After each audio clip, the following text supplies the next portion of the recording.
The President of the United States has the absolute power to pardon people, as granted by the Constitution, just like he has the absolute power to, say, recall an ambassador.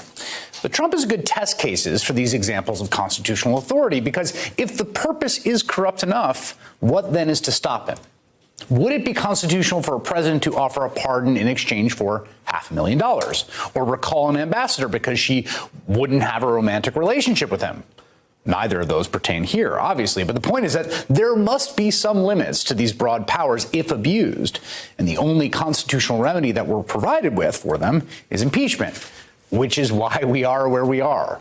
To talk more about that and the abuses of power that got us here, I'm joined by Harvard law professor Cass Sunstein. He was President Barack Obama's administrator for the White House Office of Information and Regulatory Affairs. He also has a book out titled Impeachment: A Citizen's Guide. It's good to have you here. Good to be here. You know, I thought of you because there's mention of pardon power in the impeachment book. And we saw the pardons on Friday night. Obviously, I don't think those are impeachable necessarily, but it is a kind of loaded gun inside the Constitution that even at the time they were worried about. Completely. So in Virginia, where the Constitution maybe wasn't going to be ratified, there was a debate exactly about the loaded gun, and prominent people said you can't ratify the Constitution because the pardon power means that it's not a Republican small r document. It's not what we fought the revolution for. Wow. And James Madison very quietly says, the gentlemen seem to have forgotten something. And then he says, if the president shelters someone who's committed crimes that the president himself saw or participated in, the president will be impeached. So, I mean, Madison at that moment understands impeachment precisely to play the role as the kind of check to an unchecked power. Completely. So the pardon power was one of a number of authorities that people were worried about. And Madison and Hamilton and many others, Franklin certainly, thought the reason for the impeachment clause is to say that abuse of power is an impeachable offense. And that goes back to the pre-revolutionary period when the American colonists had started impeaching agents of the king on the ground that they had abused their authority.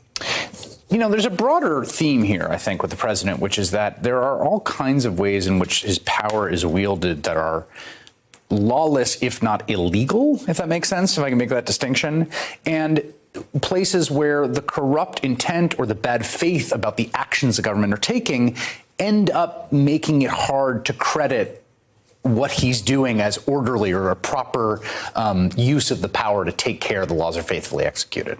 Completely. So that's how the census case actually got resolved when Chief Justice Roberts, who's not known as a left-of-center person, ended up concluding that because the reason for adding the question to the census about citizenship wasn't what was articulated to get an accurate count, that we really had to rethink it and make sure that legitimate goals were pursued. And for impeachment and presidential power, that's like a large theme, that if you have an authority, but the reason you're doing it has to do with your own self-interest or about corrupting our system or about abusing civil liberty, then all bets are off in the sense that we, the people, are allowed to rise up and say, you can't be president anymore. The corruption of that intent pertains explicitly to the arguments that we see made on the president's behalf often by his defenders, which is essentially, look, we condition foreign aid all the time. This is all part of policy, essentially, fundamentally.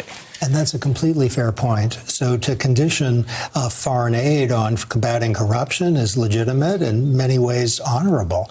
And if that's all that happened here, I think no one would have a complaint, which is actually a productive clarification. It suggests the only question Republicans and Democrats actually agree is, was this a neutral effort to ferret out corruption, or was this an effort to target a political opponent? The comments on both sides suggest the latter really would be an illegitimate thing to do.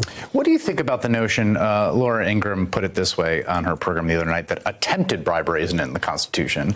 And an argument I've seen growing on the right and the Wall Street Journal editorial page, which is essentially, well, look, he didn't get away with it. In the end, they released the aid, and the announcement by President Zelensky of investigations of the Bidens didn't happen. And so really, let's all move on. Well, the first point is that attempted treason would be an impeachable offense. If you tried to commit treason, but you failed because you weren't good at it, it wouldn't be easy to say that's not an impeachable offense.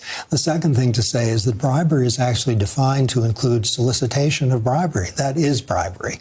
The third thing to say... I see. If you ask someone for a bribe, you're committing the crime of bribery, whether they fork it over or not. That's the technical definition. Right, The solicitation is part of the offense. Yes. And the third thing to say is even if it was attempted bribery, an attempted crime is a very bad thing to do. It's part of something that lands a lot of people in jail. And so the fact that it didn't work, if that's the defense, wouldn't be a very good defense. And the last thing to say is even if it weren't bribery, and note the definition of bribery includes solicitation, there's a constitutional term that I think people are familiar with, high crimes and misdemeanors, which refers to abuse of authority. And the whole point was to say even if it's not treason, even if it's not bribery, it's impeachable. My final question is about the ways in which impeachment shapes our views of the executive and the relationship, particularly between Congress, the people, and the presidency. When you look back at other moments of impeachment, have there been sort of lasting effects of this assertion of a kind of congressional power against the sort of ever-expanding imperial presidency, or is it just a sort of blip and then we go back to this? I think it has had lasting effects. So the Nixon impeachment effort, which led to his resignation, actually was a moment of accounting for the country, which led to a variety of restrictions which were designed to ensure that this kind of thing wouldn't happen again. And those things generally, those restrictions which have to do with corruption and civil liberties and foreign policy and constraints on using the presidency as a political weapon, those things are in effect, and generally they're working. And they're supported by both sides. With Clinton, it's less clear because we didn't have an abuse of distinctly presidential authority. We had a different kettle of fish. But even so, the Clinton impeachment, I think, did help contribute for a while to a culture where integrity was a prized value. And one reason President Bush actually became President Bush is that he ran a campaign of, I'm going to be honest, I'm going to be a person of integrity. All right, Cass Sunstein, it's great to have you here in the studio. Come by anytime. Thank you. Pleasure. Hey there, I'm Chris Hayes from MSNBC. Thanks for watching MSNBC on YouTube. If you want to keep up to date with the videos we're putting out, you can click subscribe just below me or click over on this list to see lots of other great videos.